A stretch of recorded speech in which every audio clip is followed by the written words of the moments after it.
May I come in, sir? May I sit, sir? Thank you, sir. Gajanan ji sir. Hindi literature आपका है, जी sir. Graduation आपका physics से। India का नेशनल लैंग्वेज क्या है?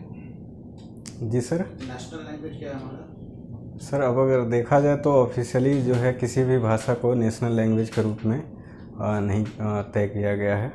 राजभाषा अभी हमारी हिंदी है और उसके साथ साथ इंग्लिश को राजभाषा रखा गया। अच्छा, ये बताएं कि किसी भी कंट्री के लिए, किसी भी देश के लिए एक नेशनल लैंग्वेज होना ज़रूरी है?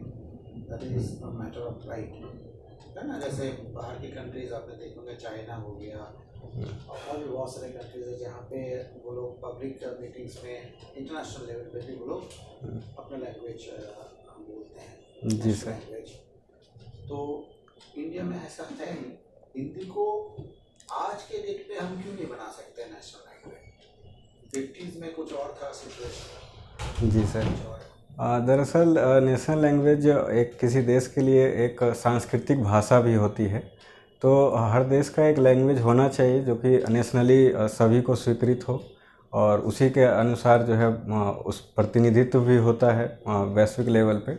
लेकिन अगर भारत की बात करें तो भारत एक बहुविविधता वाला देश है। तो ऐसे में बहुभाषी लोग भी रहते हैं। यहाँ पर लगभग 122 भाषाएं जो हैं मुख्य रूप से बोली जाती हैं। तो ऐसे में किसी भी एक भाषा को नेशनल लैंग्वेज घोषित कर देना बाकी भाषाओं के साथ भी अन्याय सा प्रतीत होता है। तो इस वजह से भी अभी तक जो है नेशनल लैंग्वेज घोषित नहीं किया जा सका है सर। अच्छा, ठीक है। जैसे आपने बोला कि इंडिया इज अ मल्टीकल्चरल, जी सर। Linguistic nation. तो इंडिया की इंटरनल सिक्योरिटी के बारे में कुछ बताइए। What are the threats? कहाँ से प्रॉब्लम हम फेस कर रहे हैं आज के दिन में इंटरनल सिक्योरिटी फ्रंट पे? सर इंटरनल सिक्योरिटी के अगर फ्रंट पे बात करें तो एक मुख्य समस्या नक्सलवाद की समस्या है। ठीक है। इसके बाद जो साइबर सुरक्षा की भी समस्या है जो इंटरनल सिक्योरिटी के थ्रेट के रूप में देखी जाती है। इसके बाद सोशल मीडिया से भी संबंधित जो समस्याएं हैं वो भी एक इंटरनल सिक्योरिटी के रूप में थ्रेट पैदा करती हैं। तो ये मुख्य समस्या ठीक है। तो नक्सलिज्म और माओवादिज्म में क्या अंतर है क्या कुछ अंतर? दोनों में डिफरेंस है? नक्सलिज्म और माओवादिज्म, माओ नहीं सर, ऐसे कोई विशेष अंतर तो नहीं है। तो नक्सलाइट्स को माओवादिस्ट क्यों बोलते हैं? सर एक्चुअली ये जो चीन की माओवाद था उससे प्रेरित ये मतलब जो नक्सलवाद आंदोलन है भारत का वो उससे प्रेरित माना जाता है, इसीलिए इसको नक्सलवाद की जगह माओवाद भी कहते हैं कभी कभी। तो माओ से तुम का बात कर लेना। जी माओ सर। से तुम का फिलोसफी क्या था? सर उसकी फ़िलॉसफी वैसे अभी मैं ध्यान नहीं कर पा रहा हूँ। गेरिला वॉरफेयर क्या होता है? गुरिल्ला वारफेयर एक्चुअली सर ये एक तकनीक है जिसमें जनरली जो है छुप कर वार करने की भी तकनीक इसमें सिखाई जाती है कि जो है कैसे किसी को घेर कर जैसे और या फिर छुप कर या रणनीति बनाकर उनको जो है दुश्मनों को परास्त किया जाए। ओके। तो गजन, आपको लगता है ये जो नक्सलाइट्स प्रॉब्लम जो है, नक्सलिज्म का जो प्रॉब्लम है, क्या हम इसको लॉ एंड ऑर्डर प्रॉब्लम माने या लैक ऑफ डेवलपमेंट का वजह से प्रॉब्लम हम इसको बोले? मतलब क्या किस कैटेगरी में हम इसको डालेंगे? सर अगर इसको देखा जाए तो ये समस्याएं सभी तरफ से मतलब कहीं ना कहीं सभी ने कैटलिस्ट का काम किया है नक्सलवाद को उभारने में, चाहे ये लॉ एंड ऑर्डर की समस्या हो या फिर डेवलपमेंट की समस्या हो। क्योंकि कई बार जैसे एक तो डेवलपमेंट, पहली बात अगर करें, जहाँ जहाँ डेवलपमेंट का अभाव रहा मुख्य रूप से वहाँ नक्सलवाद का प्रभाव देखने को मिला। दूसरी बात यह है कि अगर लॉ एंड ऑर्डर की बात करें, जैसे कई बार गरीब तबके के लोगों को अगर न्याय नहीं मिलता है तो वो कहीं ना कहीं उसके बजाय हिंसक रास्ता अपनाते हैं न्याय पाने के लिए, अगर उसे प्रशासन की तरफ से न्याय नहीं मिलता है तो इसलिए ये समस्याएं दोनों तरफ से घिरी हुई हैं। Very good. तो इसका मतलब इंडायरेक्टली हम ये कह रहे हैं कि इंक्लूसिव ग्रोथ होना चाहिए था। जी सर, जी सर। हाँ। तो आपके हिसाब से ऐसा क्या हुआ कि 70 साल में हम लोग इंक्लूसिव ग्रोथ के पॉइंट ऑफ व्यू से अगर देखा, मतलब कर नहीं पाए? सोसाइटी में जो डिसएडवांटेज ग्रुप है, जो अंडर प्रिविलेज ग्रुप है, उनका हम जोड़ नहीं पाए ग्रोथ के मेन स्ट्रीम में। क्या रीजन है इसके पीछे? सर रीज़न इसके पीछे 3-4 रीज़न बताए जा सकते हैं। जैसे एक तो शुरुआती समय की बात करें तो भारत एक तो जब ब्रिटिश की गुलामी में रहा तो काफ़ी हद तक पिछड़ापन बहुत ज़्यादा बढ़ा, गरीबी भी बहुत ज़्यादा बढ़ी सभी क्षेत्रों में। इसके अलावा जब भारत आज़ाद हुआ तो भारत के पास इतने संसाधन नहीं थे कि वो एकदम से हर जगह सब कुछ अवसंरचनात्मक विकास और भी कई सारे जो कल्याणात्मक योजनाएं चला के और लोगों का डेवलपमेंट कर सके। तो एक यहाँ पे दिक्कतें हुई, इस वजह से सभी लोगों तक वो जो विकास पहुंचना चाहिए था शुरुआत में नहीं पहुंच पा रहा था। ठीक है। दूसरी बात ये थी कि एक जो इकॉनमी में समस्या बताई गई इकोनॉमिक सर्वे में भी, कि इंक्लूजन एरर और एक्सक्लूजन एरर की भी बात की गई। ये इसमें ये हुआ कि कई सारे लाभार्थी जो गरीब थे उनको जो योजनाओं का लाभ मिलना चाहिए था वो नहीं मिल पाया। इसके पीछे इंक्लूजन एरर और एक्सक्लूजन एरर को जिम्मेदार माना गया। तीसरी चीज़ जो बता सकते हैं कि भ्रष्टाचार की समस्या जो प्रशासन में रही, जिसकी वजह से जिन लोगों को या जो लाभार्थी जो योजना के लाभार्थी थे उनको वो उस योजना का लाभ नहीं मिल पाया। तो इस वजह से भी ये असमानता व्याप्त हुई। इसी वजह से जो है इस तरह की समस्याएं उभर के हमारे सामने आई हैं। ठीक है। लास्ट क्वेश्चन मेरे साइड से, जैसे आपने बताया कि directive principles of state policy, indirectly आपने बताया कि उसमें जो प्रोविजंस हैं हमने उस हिसाब से इम्प्लीमेंट नहीं कर पाए क्योंकि हमारे पास रिसोर्सेज की कमी है। जी जी। तो आपको नहीं लगता कि 70 साल पहले तो चलो ये बात ठीक था कि रिसोर्सेज नहीं है जी। हम लोग नहीं कर पाएंगे वो सब काम, इसी वजह से हमने उसको नॉन जस्टिसेबल रखा। जी जी DPSP को। जी सर। 70 साल बाद भी अगर हम ये कहते हैं कि नहीं रिसोर्सेस नहीं है, कुछ बहाना टाइप का नहीं लग रहा गवर्नमेंट के साइड से कि काम करना नहीं है? सर अगर देखा जाए तो जो DPSP संविधान में लाया गया था शुरुआत में संसाधनों के अभाव में ही उसको इस तरह से रखा गया। हालांकि इसके पीछे और भी कारण थे। जैसे अगर देखा जाए तो समान सिविल संहिता ये संसाधनों के अभाव के कारण नहीं था, बल्कि ये था कि लोगों की सहमति के ऊपर था। तो ऐसी कई सारी चीज़ें थी। जैसे एक तो संसाधनों का अभाव अगर आज बात करें तो बहुत सारी जो DPSP के प्रोविज़न हैं उनको कई सारे कानून और कई सारे कल्याणात्मक योजनाओं के माध्यम से पूरा किया जा रहा है। आज अगर देखा जाए तो हर DPSP पे कहीं ना कहीं कोई कानून और कहीं ना कहीं कोई कल्याणात्मक योजनाएं चल रही हैं। तो ऐसे में ये नहीं कहा जा सकता है कि उन पे अभी काम नहीं हो रहा है, सब पे काम हो रहा है सर। जी सैटेलाइट्स क्या होती है? सर सैटेलाइट्स मेनली जो किसी ग्रह के चारों तरफ घूमने वाले एक पिंड को कह सकते हैं सर सैटेलाइट। ग्रह के चारों ओर घूमने वाले। जी। तो अर्थ का कोई सैटेलाइट है? जी सर, अगर नेचुरल सैटेलाइट की बात करें तो जो मून है ये अर्थ का सैटेलाइट है, चंद्रमा। ओके। जियो स्टेशनरी सैटेलाइट्स क्या होते हैं? सर जियो से सॉरी सर अभी ध्यान नहीं। ओके। रिसेंटली तो नहीं, कुछ साल पहले इंडिया ने मार्स मिशन किया था। जी सर। MOM mission. जी जी जी। इसके बारे में कुछ बताएंगे? जी सर, मार्स मिशन भारत ने जो किया तो वो भारत चौथा ऐसा देश था जिसने मार्स पर अपने मिशन भेजे हैं। उसमें मुख्य रूप से ऑर्बिटर को भेजा गया था। ठीक है। और ये जो है भारत सबसे कम खर्चे पर मार्स पर भेजने वाला पहला देश बन गया था। तो ये भारत की उपलब्धि रही सर मार्स पर मिशन भेजने में। ओके। और इंडिया से पहले किन किन कंट्रीज ने भेजा है वहाँ? सर ये मेनली USA, रसिया और चाइना ने भेजे हैं। USA, Russia and China. जी। ओके। और इन सब कंट्रीज ने और भी कुछ यूनिक था इंडिया के मार्स मिशन में?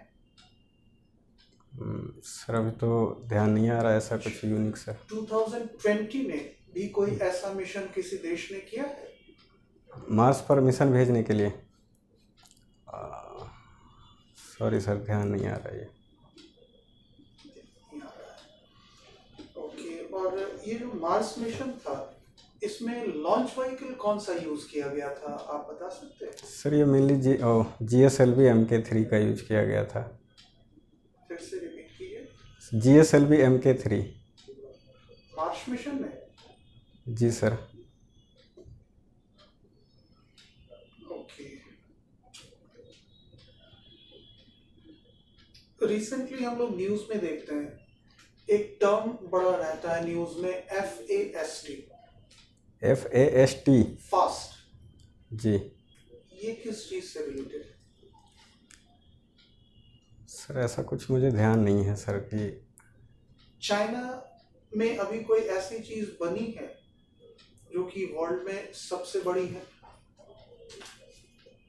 सर अभी वैसे चाइना ने एक कृत्रिम सूर्य बनाया है जो क्या होता है ये कृत्रिम सूर्य? कृत्रिम सूर्य सर जो मानव द्वारा बनाया गया है और उसको जो है सूर्य के बराबर तापमान तक पहुंचाने की जिसकी क्षमता हो, तो ये इसी को कृत्रिम सूर्य नाम दिया है। ओके। और भी किसी कंट्री ने इस तरह का प्रोजेक्ट किया है कृत्रिम सूर्य? सर मैं एग्जैक्ट तो ध्यान नहीं कर पा रहा हूँ, पर शायद फ्रांस ने किया है सर। ओके।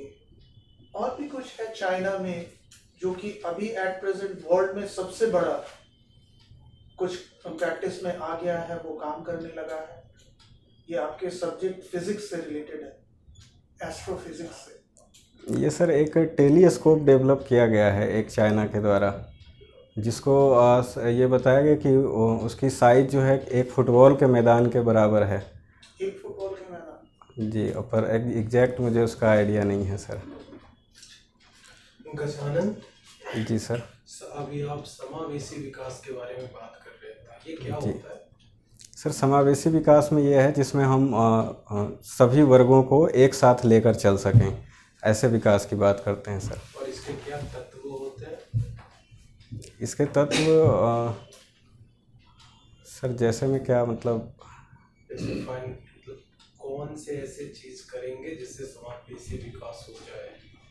सर मेनली इसमें जो है जितने भी निम्न वर्ग के भी लोग हैं उनको जो है मुख्य धारा में लाना, ये मुख्य रूप से समावेशन है। इसके अलावा जैसे वित्तीय समावेशन की भी बात करते हैं कि जैसे जिनके बैंक अकाउंट नहीं खोले गए उनका वित्तीय समावेशन हो, सभी लोगों तक योजनाओं का लाभ पहुंचे, यही मुख्य रूप से समावेशन की बात की जाती है। ओके।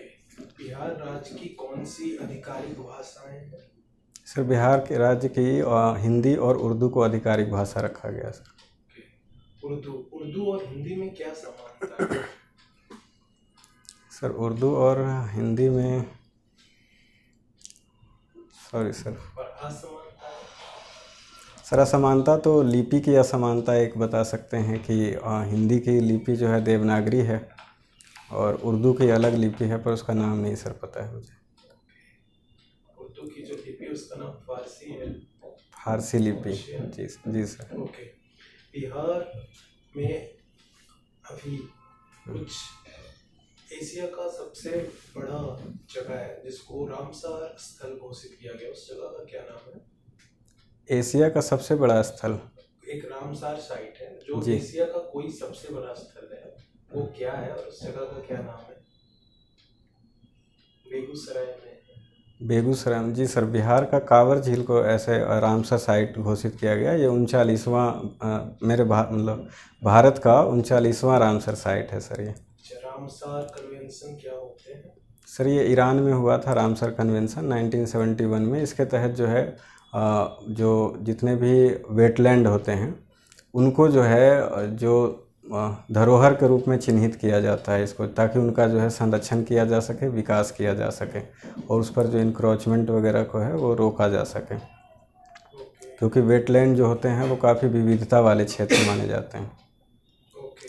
रामसर कन्वेंशन के अंतर्गत एक टर्म आता है मॉन्ट्रेक्स रिकॉर्ड जी ये जी क्या होता है?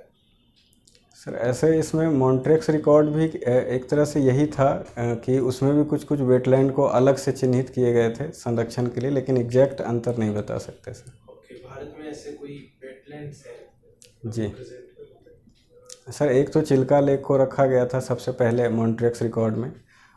एक राजस्थान की भी एक लेक है सर, उसका नाम सॉरी सर मैं ध्यान नहीं कर केवलदेव नेशनल पार्क। हाँ केवला देव नेशनल पार्क है जी। ठीक है। और आपका फर्स्ट प्रेफरेंस है? हाँ सर BAS बिहार प्रशासनिक सेवा। बिहार प्रशासनिक सेवा। आप प्रशासनिक सेवा में क्यों जाना चाहते हैं? सर सबसे पहले तो ये बिहार सरकार की सर्वोच्च सेवा है।